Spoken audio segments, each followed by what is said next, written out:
Hello friends, welcome to my YouTube channel. I am Shubham Gupta. तो जैसा कि हम लोगों ने पहला चैप्टर कंप्लीट कर लिया था और अब हम दूसरे चैप्टर की शुरुआत करने जा रहे हैं। तो जैसा कि जो दूसरा चैप्टर दिया गया है वो है कि क्या हमारे आसपास के पदार्थ शुद्ध हैं। जैसा कि हमने पहले पार्ट में पढ़ा हुआ था कि पदार्थ क्या होता है, और इस वाले चैप्टर में हम पढ़ेंगे कि हमारे पदार्थ शुद्ध हैं कि नहीं, ये हम कैसे पता करेंगे। तो जैसा कि देखिए, जो हमारे मार्केट में जो सामान उपलब्ध होता है, जैसा कि हम कैसे जान सकते हैं कि बाज़ार से ख़रीदा हुआ दूध, घी, मक्खन, नमक, मसाला, मिनरल जल या जूस शुद्ध है कि नहीं। तो देखिए, जो भी मार्केट में जो सामान मिलता है, अगर इन सभी को कोई एक साधारण व्यक्ति देखे तो साधारण व्यक्ति के लिए शुद्ध का अर्थ होता है कि पदार्थ में कोई मिलावट ना हो। ठीक है, मतलब जैसे हम यहाँ पर गए और अगर उस डब्बे पे लिखा हुआ है कि ये शुद्ध है तो हम ये मान जाएंगे कि हाँ, ये जो है शुद्ध होता है। लेकिन अगर वैज्ञानिकों के लिए ये सभी वस्तुएं भिन्न पदार्थों के मिश्रण हैं, अतः शुद्ध नहीं है। भिन्न पदार्थों के मिश्रण क्या होते हैं, मतलब यहाँ पर एक नया वर्ड आया, मिश्रण। तो हम इसके बारे में देखते हैं। इसको समझने के लिए जैसा कि दिया गया है कि उदाहरण के लिए दूध, जल, वसा, प्रोटीन आदि का मिश्रण है। मतलब कह रहा है कि जो ये दूध है, ये जल, वसा, प्रोटीन आदि का मिश्रण है। अतः जब एक वैज्ञानिक किसी पदार्थ को शुद्ध कहता है तो इसका तात्पर्य यह है कि उस पदार्थ में मौजूद सभी कण समान रासायनिक प्रकृति के हैं। एक शुद्ध पदार्थ एक ही प्रकार के कणों से मिलकर बना होता है। मतलब किसमें कह रहा है कि अगर कोई साइंटिस्ट अगर उस पदार्थ को कहता है शुद्ध है, तो उसमें जो ही पदार्थ रहेंगे वो एक समान रासायनिक प्रकृति के रहेंगे और एक ही पदार्थ के रहेंगे। जैसे इसको आप इस तरीके समझ सकते हैं कि जैसे आपने अगर क्या कहते हैं कि मान लीजिए अगर कोई चीज़ है और वो मान लेते हैं कि वो बी एलिमेंट से मिला है, तो उसके जो पदार्थ रहेंगे वो सभी का समान लंबाई ऊंचाई इतनी रहेगा और उसमें सभी कण जो रहेंगे बी के ही रहेंगे। अगर ऐसा होता है तो रासायनिक प्रकृति के आधार पर उसको हम क्या कहेंगे कि वो एक शुद्ध पदार्थ है। ठीक है, तो आगे क्या दिया है कि अब हम जब हम अपने चारों ओर देखते हैं तो पाते हैं कि सभी पदार्थ दो या दो से अधिक शुद्ध अवयवों से मिलकर बना है। जाहिर सी बात है कि हम जिस पृथ्वी पर रहते हैं या जिस शहर में रहते हैं, वहाँ कोई पदार्थ हो तो वह किसी न किसी दो या तीन चीज़ों से मिलकर बनाया हुआ है। उदाहरण के लिए देखें, अगर तो जैसे समुद्र का जल हो गया, इसमें पानी भी है, H2 है, साथ में भी ये खारा भी है। खनिज हो गया, मिट्टी हो गया, ये आदि सभी ये क्या है, ये सब मिश्रण ही है। तो अब हम देखते हैं कि ये मिश्रण होता क्या है। ठीक है, तो आइए देखते हैं। तो देखिए, मिश्रण जिसे पदार्थ कहा जाता है, एक या एक से अधिक शुद्ध तत्वों या यौगिक से मिलकर बना हुआ है। ठीक है, शुद्ध तत्व का मतलब क्या हुआ कि ये मिश्रण जो है कि जैसे मान लीजिए दो एलिमेंट हैं तो वो दोनों अलग अलग हों। या अगर यौगिक का मतलब क्या हुआ कि दो चीज़ हैं, उसमें से पहला चीज़ खुद ही दो चीज़ों से मिलकर बना हुआ है और ये भी दो चीज़ों से। तो जब इन दोनों को ऐड करेंगे, मतलब जो पहले से ही बने हुए हैं, तो उनको हम यौगिक कहेंगे, और अलग अलग अगर है तो उसको हम शुद्ध तत्व कहेंगे। इसके बारे में अच्छे से परिभाषा हम आगे बढ़ेंगे। तो देखिए, तो क्या गया, मिश्रण है और किसी पदार्थ को अन्य प्रकार के तत्वों में भौतिक प्रक्रम द्वारा पृथक नहीं किया जा सकता। मतलब कि किसी पदार्थ को अन्य प्रकार के तत्वों में भौतिक प्रक्रम द्वारा पृथक नहीं किया जा सकता। मतलब कि उसको काट के, छाट के या कोई भी प्रक्रिया जिसको मान लीजिए अगर हम हाथों द्वारा करते हैं उसको भौतिक प्रक्रिया कहा जाता है, उसके द्वारा अलग नहीं किया जा सकता। मतलब वो जिस एलिमेंट के बने हुए हैं वो उसी के रहेंगे। जैसे आप मान लीजिए, जैसे आपने अगर आटे को अगर सान लिया है तो उस पर आप कोई भी फिजिकल एक्टिविटी कर लीजिए, चाहे उसको चाकू से काट लीजिए, चाहे हाथ से नोच दीजिए। ठीक है, तो वो होगा क्या कि वो आटे का लोई ही रहेगा वो। और जो आप कुछ लोग सोच रहे हैं सर पानी मिला देंगे तो पतला हो जाएगा, तो उसका क्या हो जाएगा, केमिकल प्रॉपर्टी वो हो जाएगा। ठीक है, इसको समझने के लिए आप ऐसे ही समझ सकते हैं कि जैसे हम जानते हैं कि जल में घुले हुए सोडियम क्लोराइड को वाष्पीकृत या आसवन विधि द्वारा जल से पृथक किया जा सकता है। यद्यपि सोडियम क्लोराइड अपने आप में एक पदार्थ है और इसे भौतिक विधि के द्वारा रासायनिक अवयवों से पृथक नहीं किया जा सकता। देखिए, कहने का मतलब है कि इसमें जो ये नाम लिया गया है सोडियम क्लोराइड, इसका सूत्र होता है NaCl। इसके बारे में आप तीसरे चैप्टर में बहुत ही विस्तार से पढ़ेंगे, ठीक है। तो कहा क्या जा रहा है कि जल में हम जो मिलाते हैं नमक, उसी को NaCl कहा जाता है, ठीक है। नमक का ही रासायनिक नाम होता है NaCl। तो कह रहा है कि जल से नमक को आपको अलग करना है तो उसका वाष्पीकरण, जो कि हमने पहले चैप्टर में पढ़ा हुआ था, और एक विधि होती है आसवन। इन दोनों विधियों के द्वारा तो अलग कर सकते हैं, लेकिन उसके बाद भी आप चाहें तो नमक को, जो कि रासायनिक रूप से Na और Cl से मिलकर बना हुआ है, आप इसको तोड़ के अलग नहीं कर सकते। जस्ट लाइक जल, जो कि H2O से मिलकर बना हुआ है, ठीक है। इसको आप अगर अलग करेंगे भी तो ये H2 और ऑक्सीजन जल के अवयव ही रहेंगे भौतिक क्रिया के द्वारा, ठीक है। मैंने केमिकल का नाम नहीं लिया है, क्योंकि केमिकल के द्वारा अलग करेंगे तो ये भी Na अलग हो जाएगा, क्लोरीन अलग हो जाएगा। लेकिन फिजिकल, जैसे कि आपके घर में जो नमक रहता है, उसको आप सोचेंगे इसको और अगर छोटा छोटा तोड़े तो वो नमक से चीनी बन जाए या शहद बन जाए या कुछ भी बन जाए, तो ऐसा संभव नहीं है। तो ऐसे पदार्थ जिनको तोड़ने पर भी सबसे जो छोटा पदार्थ बनेगा वही रहेगा, तो उसको हम क्या कहेंगे कि वो शुद्ध पदार्थ है, ठीक। तो आगे क्या दिया हुआ है कि इसी प्रकार चीनी एक पदार्थ है, क्योंकि यह एक ही प्रकार के शुद्ध अवयव होता है। वही चीज़ चीनी को अगर हम पीस भी देते हैं तो महीन से महीन भी बन जाता है, तो वो क्या रहता है कि एक ही शुद्ध पदार्थ रहता है और इसका यौगिक समान रहता है। यौगिक समान का मतलब, क्योंकि चीनी हमारा जो रहता है वो कार्बन, हाइड्रोजन और ऑक्सीजन, जिसका एक सूत्र होता है, और इसमें ये तीनों एलिमेंट रहते हैं, उससे मिलकर बना हुआ है एक निश्चित अनुपात में, इसलिए इसको यौगिक का नाम दिया गया है। और उसके अलावा जो पेय पदार्थ होते हैं, मतलब कि जैसा कि जो कोल्ड ड्रिंक वगैरह होता है, कोल्ड ड्रिंक में जैसे माजा, फ्रूटी वगैरह जो भी आप पीते हो, जो कि शरीर के लिए हानिकारक है, और मिट्टी, ये एक समान कण नहीं है, ठीक है। क्योंकि आपने देखा होगा कि सभी में एक समान एलिमेंट नहीं रहता, तो इसीलिए इनको जो है कहा गया है कि ये शुद्ध नहीं है। तो किसी भी स्रोत से प्राप्त होने वाले किसी एक पदार्थ के अभिलाक्षणिक गुण एक समान होते हैं। मतलब कि अगर एक ही सोर्स है, ठीक है, तो उससे प्राप्त होने वाला जो भी कण रहेगा एक समान रहेगा। और इस प्रकार हम कह सकते हैं कि मिश्रण में एक से अधिक पदार्थ होते हैं, क्योंकि जो मिश्रण होता है उसमें दो या दो से अधिक एलिमेंट मिले हुए हैं, या तो शुद्ध तत्व मिला या तो यौगिक मिला हुआ है। तो इस तरीके से हम कह सकते हैं कि मिश्रण एक से अधिक पदार्थों से मिलकर बना हुआ है। अब हम आगे आते हैं, मिश्रण के प्रकार को समझते हैं।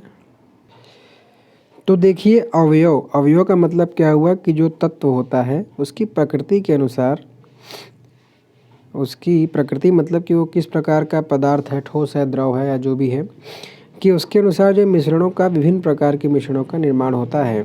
और इस तरह मिश्रण के कई प्रकार होते हैं। तो इनको हम दो क्रियाकलापों से समझेंगे, जिसमें कि पहला क्रियाकलाप जो दिया गया है, देखिए इसमें जैसा दिया गया कि कक्षा को, मतलब मान लीजिए आप जिस क्लास में रहते हैं उसको अ, ब, स और द, इंग्लिश में कहें तो ABC और D ग्रुपों में इसको बांट लीजिए। फिर उसमें से जो समूह A रहेगा, मतलब पहला ग्रुप रहेगा, उसको 50 ml जल दीजिए और 1 चम्मच कॉपर सल्फेट दीजिए। कॉपर सल्फेट का मैं आपको सूत्र बता देता हूँ, विस्तृत में आपको तीसरे चैप्टर में पता लगेगा। CuSO4 होता है, उस मतलब कि इसको 50 ml जल और कॉपर सल्फेट 1 चम्मच उसको दें, किसको, A वर्ग को। फिर क्या कह रहा है, B वर्ग को बीकर में 50 ml जल और 2 चम्मच कॉपर सल्फेट दें, ठीक है। और उसके बाद कॉपर सल्फेट और पोटेशियम परमैंगनेट या साधारण नमक समूह स मतलब C और D को दें। और ये ध्यान दें कि दोनों को, इन तीनों में से जो भी एलिमेंट दें उसकी अलग अलग मात्रा दें। मतलब कि C और D को इन तीनों में से एक चीज़ दे सकते हैं और दोनों का अलग अलग मात्रा देना है, ठीक है। तो ऐसा करने पर होगा क्या कि जब पृथक पृथक समूह के उन अवयवों को मिलाकर मिश्रण तैयार किया जाता है, मतलब कि पहले को जब हमने जल और कॉपर सल्फेट 1 चम्मच दिया था, इसी तरीके से दूसरे वाले को 2 चम्मच कॉपर सल्फेट और जल दिया हुआ था, और तीसरे और चौथे को दिया हुआ था। तो होगा क्या, उन सभी को मिलाने पर सभी ग्रुप का जो मिश्रण बनेगा, तो उनके रंग और बनावट के आधार पर एक रिपोर्ट तैयार होगा। वो क्या होगा कि समूह A और B को एक निश्चित मिश्रण प्राप्त होता है जिसकी बनावट समान होती है। क्यों, क्योंकि दोनों को समान एलिमेंट दिया गया था। क्या दिया गया था, 50 ml जल दिया गया था और कॉपर सल्फेट दिया गया था, तो इसलिए उन दोनों का बनावट एक समान होगा। तो सभी का बनावट एक समान होने के कारण उसको हम क्या कहेंगे, समांगी मिश्रण कहेंगे। तो इससे हमें एक चीज़ ये पता लगा कि अगर किसी पदार्थों को एक समान अगर मिलता है बनाने पर तो उसको हम क्या कहते हैं, समांगी मिश्रण कहते हैं या फिर उसको विलयन कहते हैं। फिर आगे क्या दिया है कि इस तरह के मिश्रणों में कुछ अन्य उदाहरण है, जैसे जल में नमक, ठीक है, और जल में चीनी। तो ये दोनों क्या हो गए, ये दोनों समांगी मिश्रण है। क्यों? क्योंकि ये दोनों एक दूसरे में आपस में बिल्कुल सेम तरीके से मिल जा रहे हैं। जैसे अगर जल में अगर नमक मिला रहे हैं या जल में अगर आप चीनी मिला रहे हैं तो बिना टेस्ट किए आप नहीं बता सकते हैं। टेस्ट करेंगे तो क्या हो जाएगा, वो एक केमिकल प्रॉपर्टी हो जाएगी और दिखना क्या हो जाएगा, भौतिक गुण हो जाएगा। तो इससे होगा क्या कि दोनों समूहों से प्राप्त घोलों के रंगों की तुलना करें। यद्यपि दोनों समूहों के पास कॉपर सल्फेट का घोल है, लेकिन उन दोनों घोलों के रंगों में तीव्रता पृथक पृथक है। क्यों? क्योंकि ए ग्रुप को हमने एक ही चम्मच दिया हुआ था, जबकि बी ग्रुप को 2 चम्मच दिया हुआ था, इसलिए उनके रंग तो अलग अलग थे, लेकिन अच्छी तरीके से घुल जा रहे हैं पानी में, तो इसलिए वो क्या हो जाएंगे, वो समांगी मिश्रण हो जाएंगे। तो होता क्या है कि यह दिखाता है कि समांगी मिश्रण पृथक पृथक संगठन रख सकते हैं, मतलब कि वो विभिन्न तरीके की मिलावट करने के तरीके रख सकते हैं।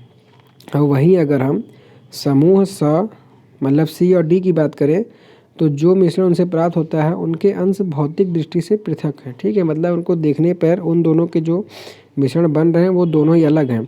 तो क्योंकि दोनों का मिक्सचर बन के अलग अलग तैयार हुआ है तो ऐसे मिश्रणों को हम क्या कहेंगे, विषमांगी मिश्रण कहेंगे।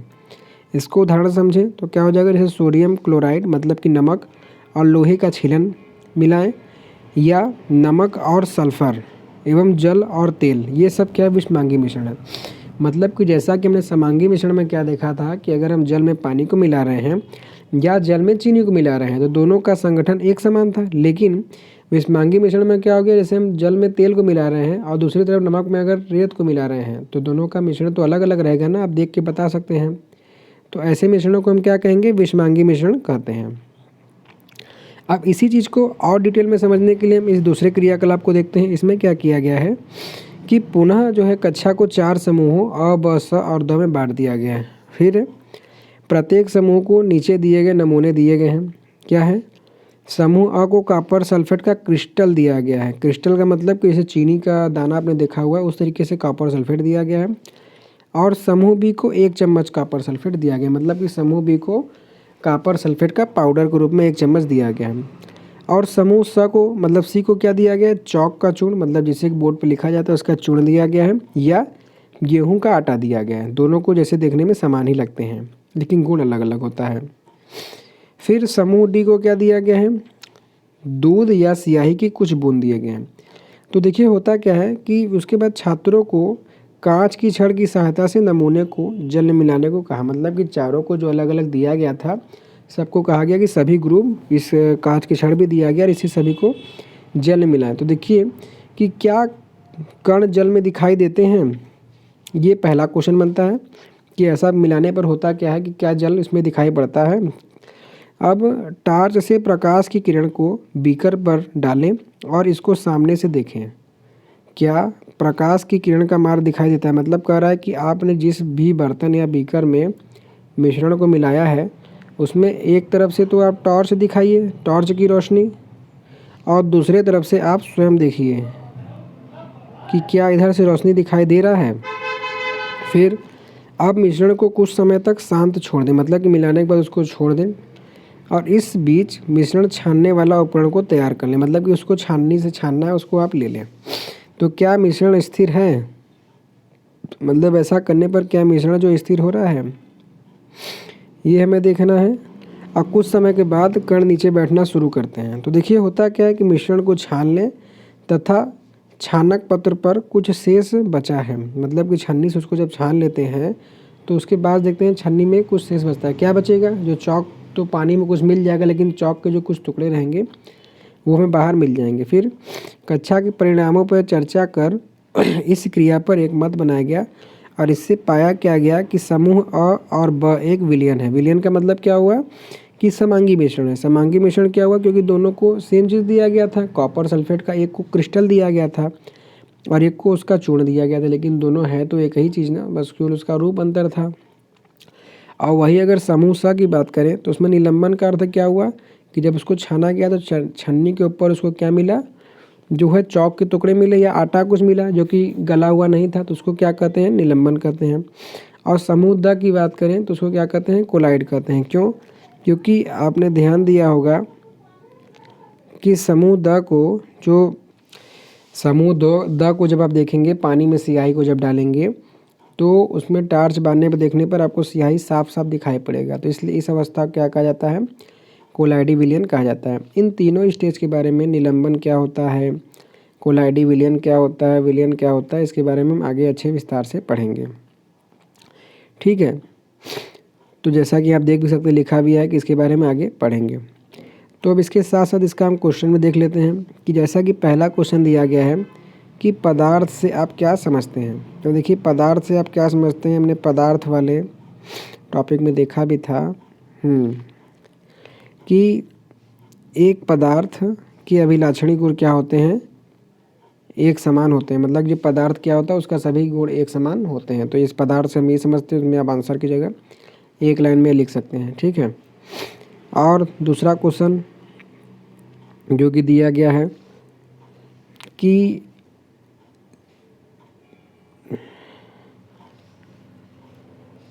समांगी और विषमांगी मिश्रणों में अंतर बताइए। तो समांगी मिश्रण क्या होता है कि ऐसे मिश्रण जिनका भौतिक गुण समान हो उसको हम समांगी मिश्रण कहेंगे, मिलाने पर भौतिक गुण समान हो। और ऐसे मिश्रण जिनका मिलाने पर भौतिक गुण समान न हो उसको हम विषमांगी मिश्रण कहेंगे, जैसा कि हमने अभी इस क्रियाकलाप में देखा हुआ था। ठीक है, समूह अ और ब का जो कॉपर सल्फेट वाला था मिल गया था अच्छे से। तो उदाहरण में आप ये भी लिख सकते हैं, जैसे जल में नमक, जल में चीनी, ये दोनों क्या हो गया, समांगी मिश्रण। और वहीं अगर विषमांगी का बात करें तो उसको आप लिख सकते हैं जल और तेल का मिश्रण। ठीक है दोस्तों, तो इस तरीके से आज हमने यहाँ तक देखा था। अब कल हम विलयन के बारे में पढ़ेंगे, जैसा कि मैंने आपसे कहा है कि अब जो जो हमने टिपिकल वर्ड देखा उसके बारे में अच्छे से पढ़ेंगे। तो यहाँ से हम अगले लेक्चर में बात करेंगे। तो आशा करता हूँ कि बताया गया सभी जानकारी आपको समझ में आया होगा। तो प्लीज़ वीडियो को दोस्तों लाइक कीजिएगा, और चैनल को अगर अभी तक आपने सब्सक्राइब नहीं किया है तो सब्सक्राइब कर लीजिएगा। अगर कोई चीज़ आपको समझ में ना आया हो तो आप कमेंट बॉक्स में लिखिएगा, मैं आपका उसका तुरंत रिप्लाई दूंगा। या तो आप, ये मेरा व्हाट्सअप नंबर है, इस पर भी मैसेज कर सकते हैं। तो इसी के साथ दोस्तों मैं आज आपसे विदा लेता हूँ। So thanks for watching.